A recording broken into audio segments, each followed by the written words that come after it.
Hey everyone, hope all you having a great day today and welcome back to the Critic Sensei YouTube channel. Tonight is the release date of episode 8 of The Acolyte.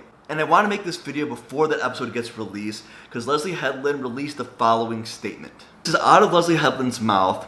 As a grown woman who has put this thing together from the beginning, after rereading some of the expanded universe books from the 90s, I knew we were dealing with fans who would show their true colors of being afraid of powerful women, both in the film industry and as characters in the Star Wars world.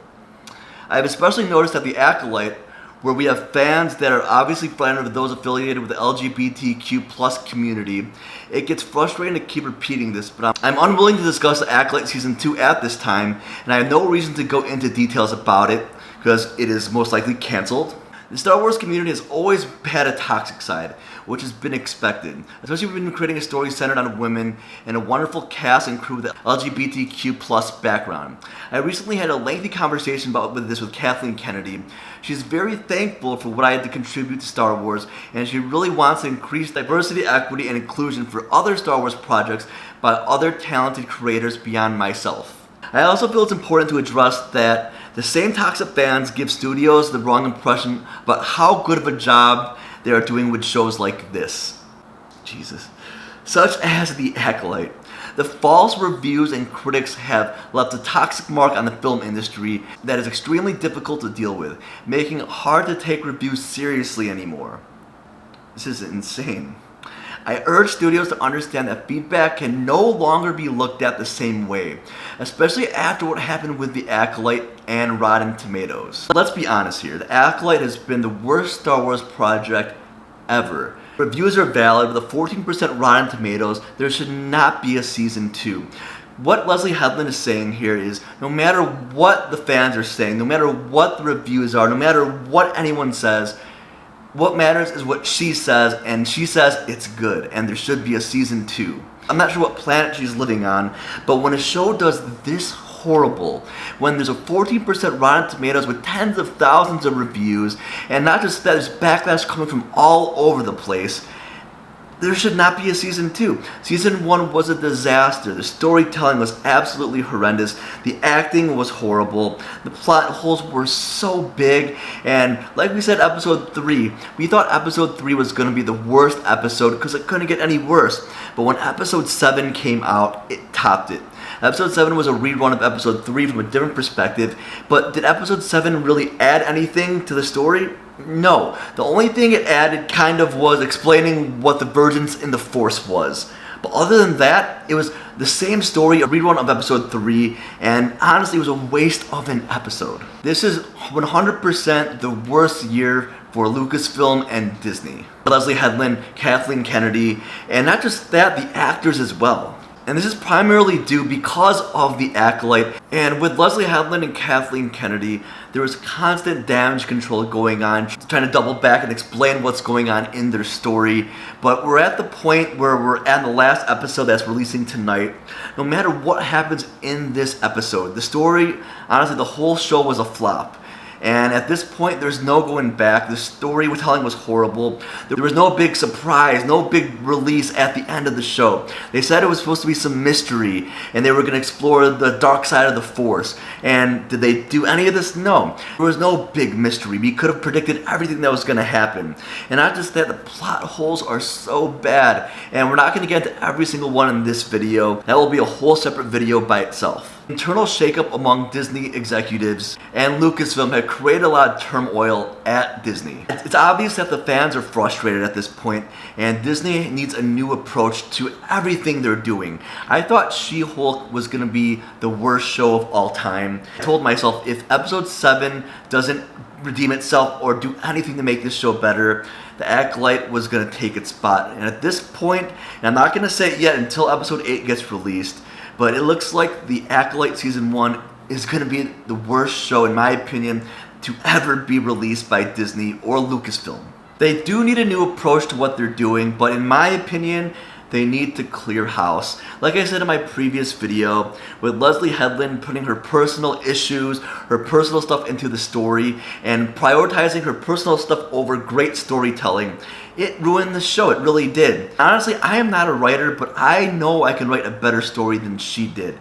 The plot holes are honestly, I don't even know what to say. Half the things don't make sense. What these characters are doing, they'll change their motives on a dime, and what they're doing doesn't make sense half the time. And at this point, it doesn't even feel like Star Wars. And the best part, honestly, which is kind of sad about this whole series, is watching the reviews like this kind of video, kind of tearing down each episode after it's been released.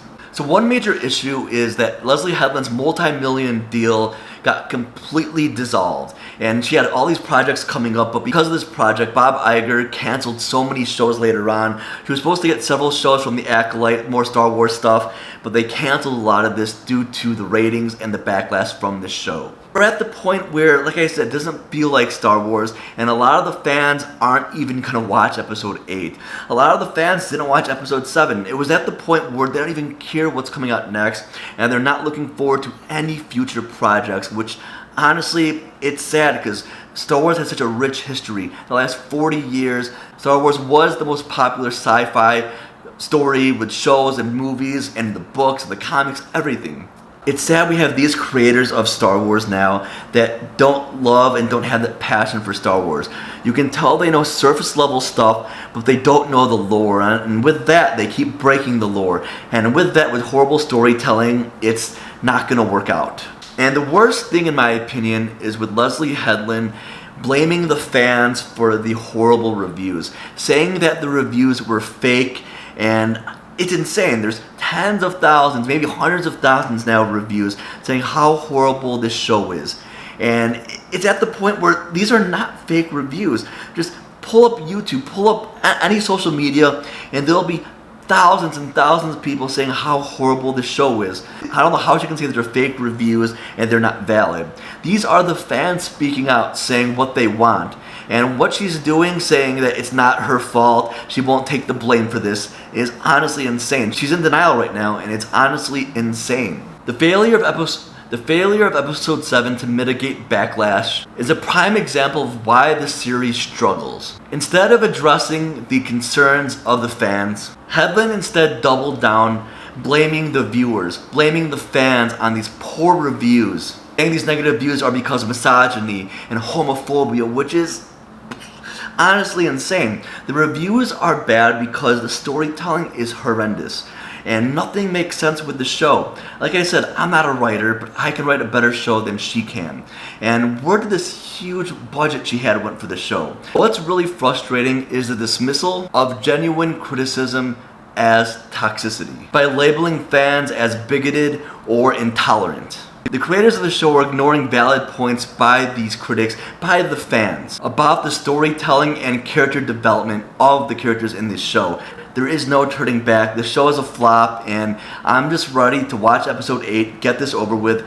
In the end, respecting the fans and the franchise is the only way forward for Disney, but we'll see how things turn out. So thank you all for watching this video today. I wanted to get this video out before episode 8 got released because what Leslie Headland said was honestly insane. The whole statement is completely delusional, and it's at the point where she's blaming the fans and the critics for her failure. She won't admit any fault at all. She even thinks her storytelling was phenomenal, which I don't even know where she's coming with this. A lot of the fans are making valid criticism of the story, and even the acting is subpar, but that's besides the point. Storytelling is number one.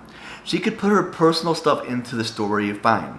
But as long as the storytelling is great, it wouldn't matter. But with poor storytelling, obviously they have an agenda by pushing certain ideologies into this show. It makes it so much worse.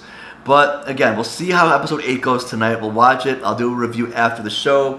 Hope you guys enjoyed today's video today. Please like and subscribe if you like this content. And thank you guys again. Peace out, and I'll see you guys in the next video.